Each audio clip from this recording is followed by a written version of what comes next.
कायम पाळतात. त्यामुळे त्यातून आम्हालाही ती वेळ पाळण्याची धडा आम्हाला त्याचा मिळतो.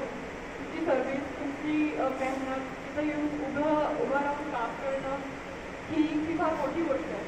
आणि 39 वर्षापूर्वी पप्पांनी सोडलेलं घर, त्यातून गावावरून ते इकडे आले, सर्व्हिससाठी इकडे आले पुण्यात. त्यानंतर त्यांनी आम्हाला लहानाचं मोठं केलं. पप्पांच्या नोकरीमुळे आम्हाला शिक्षणाची संधी मिळाली. माझं दादाचं सगळ्यांचं शिक्षण व्यवस्थित झालं. त्यामुळे या नोकरीसाठी खूप खूप आभार. आणि अगेन आमची प्रायव्हेटची नोकरी एका बाजूला, मी पप्पांसोबत नेहमी बोलायचे की POPचं पदवीप्रदान गव्हर्नमेंट कॉलेजचा मला वाटलं तो सगळ्यात बेस्ट असतो, पण नाही.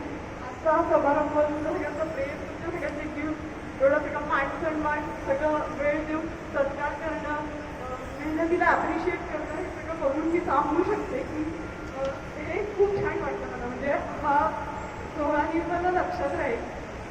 पप्पांच्या सगळ्या मेहनतीसाठी त्यांना खूप खूप थँक्यू. आमच्या सगळ्यांना आता पुढच्या भावी आयुष्यासाठी खूप खूप शुभेच्छा. तुम्हाला आता फ्री वेळ तुमचा मिळेल तर तुम्ही जगू शकता, पण एवढ्या मोठ्या सर्व्हिससाठी खूप खूप आभार आणि कॉंग्रॅच्युलेशन. थँक्यू. यानंतर AC युनियनचे काशेवारा सोसायटीचे संचालक सचिन गव्हाणे आपलं मनोगत व्यक्त करतात. उपस्थित व्यासपीठावर वरील मान्यवर मंडळी आणि आजचे सत्कारमूर्ती श्री गाडेकर मामा आणि मधुभाऊ खेडेकर, प्रत्येक वक्त्याला इथे समोर आल्यानंतर या दोन सत्कारमूर्तींविषयी थोडंफार वेगळं काहीतरी बोलावं लागतं.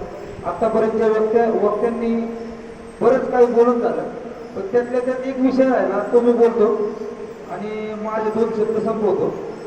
आपले दोन्ही जे सत्कारमूर्ती आहेत त्यांचा उद्या 1 जून रोजी वाढदिवस आहे आणि या दोघांनाही उद्याच्या वाढदिवसानिमित्त मी हार्दिक शुभेच्छा देतो आणि सेवानिवृत्तीनंतरचा काळ त्यांचा भरभराटीचा आरोग्यदायी जावो अशी प्रार्थना करतो आणि माझे दोन शब्द संपवतो.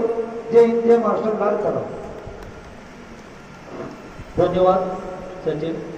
ज्या कामगार बंधूंना उपवास आहे तर फराळाची व्यवस्था बाप्पू आलेकर ज्या स्टेजवर जेवण करतात तिथं केलेली आहे. यानंतर AC युनियनचे उपाध्यक्ष युवराज बालोडकर आपले मनोगत व्यक्त करतात.